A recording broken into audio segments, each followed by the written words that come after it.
Possible na magkaroon ng Senate investigation tungkol po sa nangyaring anomalya sa New Bilibid prisons, gaya ng VIP treatment sa high-profile inmates at nadiskubreng mga kontrabando sa loob ng kulungan. I think it's high time also na maimbestigahan yan. Ano?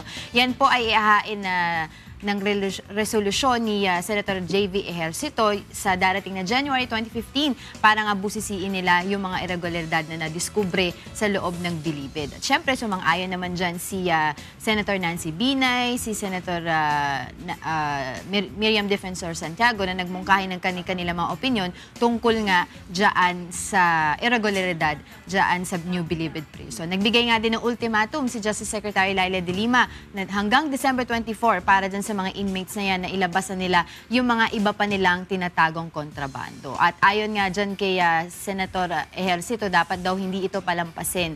Dahil nga, this is something serious naman talaga. Diba? Na hindi dapat ipagkibit-balikat at hindi dapat hanggang umpisa lang nila pagtutuunan ng pansin para rin mabago na talaga yung sistema dyan sa New Bilibid Prison. Diba? Tumpak. Tumpak. Napag-usapan na rin natin yan last week. So, importante talaga na pag-aralan dahil unang-una, tingin ko masyado maliit ang lugar. No? Pangalawa, kung titignan yung structure, kailangan tanungin ng ating sarili, kailan ba tinayo yung munting lupa na yan? Mukhang matagal-tagal na. 1930s pa yata yan. Di ba? So, dahil sa dami ng mga prisoners, hindi na magkasya dun sa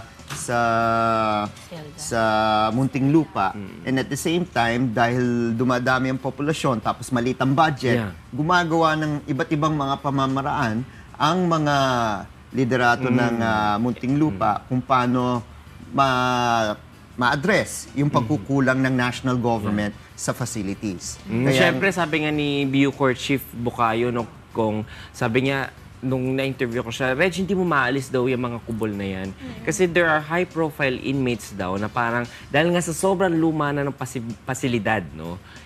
Parang sila na mismo yung mag-aambag daw.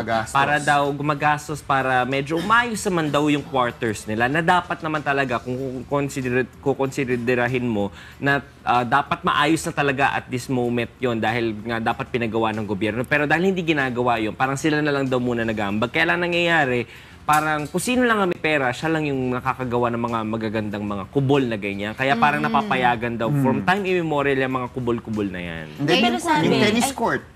Yung tennis court, pinagawa yan ni Romeo Halos-Hos, no? Para magamit rin ng mga ibang inmates.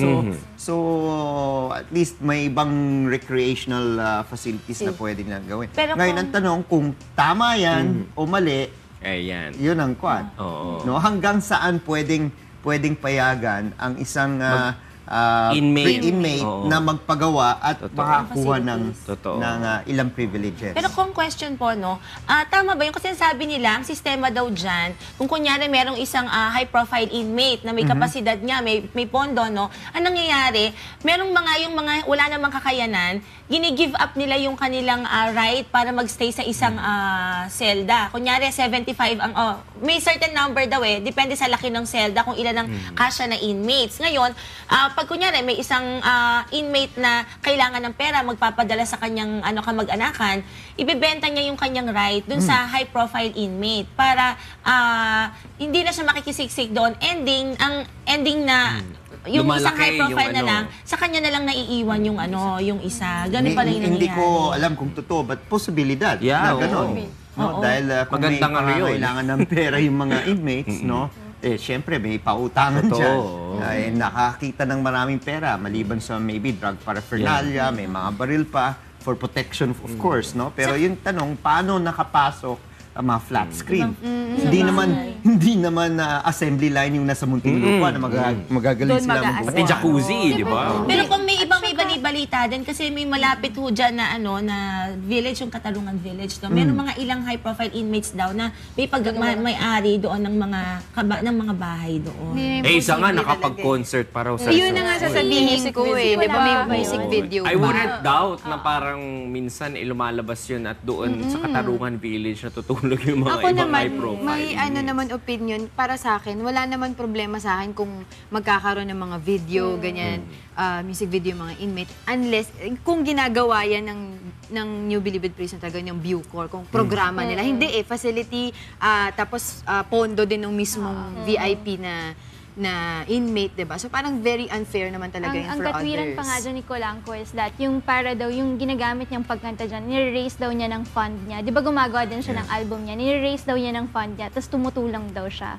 Well, so, yun daw yung sabi niya. dapat sana program wala ng naman problema kung Bucor. gagawa ng ganun, pero dumaan sa proseso sa correct. sa Legal. ng permiso. Yes, No, yes. 'di ba? Pwede naman Oo. It would be nice talaga kung papayagan, kung di ba? under the program ng Bucor. Oo, Kasi it kaya would nga. be open for everybody Kasi na kung inmate. titigan nga natin yung Cebu inmates, sumayaw ng Michael Jackson. I'm Diba, sure nasa Guinness pa paalam tayo. sila. So kung magpapaalam lang, I think wala namang Pero problema. sa ano daw yung inasto na permission, mga hindi yata yung mga pangbanda talaga na mga instruments ang hiningi ng permit. Mga ang naka-declare were mga ordinary wirings lang na kailangan yata dun sa facility. Kaya yun yung sinisilip din. So, well, basically ang tanong at kailangan talaga malaman, paano napasok nga yung jacuzzi? Yung flat screen, ilan yon? Yung dal. Yung mga sex doll. Hindi, inflatable naman yata Alam yun mo, eh. pwede naman pala Ayan, yun. madali. Pwede mo din. No? Tsaka ko, Oo. I'm not sure, correct me if I'm wrong, kasi may nabasa ako na yung electricity bill daw, umabot up to 2 million per month. goodness. So parang tulad nga na sinasabi natin, sige sila yung gumastos for the appliances, for the facilities, pero sino ba yung nag-shoulder nung kuryente? Yun, Diba? kailangan So parang tanungin. tayo rin, Tama sa yan. atin din yung tama. No? Well, kailangan rin malaman kung gaano katanda na yung wirings ng Oo nga, kung kaya ba yung gano'n. Kasi baka mamaya hindi na bago mga wirings. Tama. They waste more energy also. Yeah. Next question, mga incandescent lamps ba yan? O naka-CFL o Ay, mukhang ano naka-LED? ang gaganda ng ilaw ko. Hindi, yung mga ibang selda. Eh, tapos baka mami luma pa yung mga breaker mamaya, di ba? ayan Maging nga. ano din, risky, di ba? Kaya importante malaman. At tama lang na magkaroon ng investigasyon. Pero yun nga, alam naman lahat, no, hindi naman sikreto ito, na matagal nang nangyayari ito sa loob ng Muntinlupa. So ang tanong nga, ano yung mga posibleng pwedeng gawin para at least, no, mabigyang solusyon itong problemang ito? Dahil kung cosmetics lang ang gagawin, uulit at Panglabas uulit lang. yan eh. So, kailangan hanapan ng mas malaking lugar, no? Tapos maging stricto kung ilan ang inmates kada selda kasi nagkakaroon doon ng corruption kung talagang siksikan, no? Sino ang babayaran para lang umalis sa kanyang selda para mas lalong lumaki-laki yung space. So, ito Tsaka yung mga dapat din kailangan. kung parusahan yung mga officials na nagkonsinte at naging involved dito sa ganitong sistema. Kasi kung hindi mo bibigyan ng pansin yun, uulit at uulit din yung mga officials. Ang tanong, Angela, is how far? Kasi for sure, O hanggang clerical ba? Yung mga... Hindi, yung mga opisyal. Kasi gaano katagal na nangyayari. even those who were retired, kailangan silipin rin yun eh. Correct, Dahil, oo. kung matagal na itong problema, dapat sila rin ang... Ang sabi nga Kong na isang political analyst, dapat daw kung sisibakin at dapat kakasuhan din, dapat pati po yung mga naglilinis daw ng mga selda isama kasi syempre kung kilala na yan ng mga, kumbaga ng may mga sindikato na nasa loob ng piitan, pwede rin kasi yan na maging linkage dun sa iba-ibang, I mean, di ba may mga communication sila within the... Messenger. May nagiging messenger sila, yan. So, dapat hanggang pinakamababang posisyon, tanggalin din. Well, aabangan natin yung maging investigasyon ng Senado dito sa pagbukas ng Kongreso sa susunod na taon. January. Isang buwan na lang naman yun eh. Hindi Konti na lang next yan. year. Next year.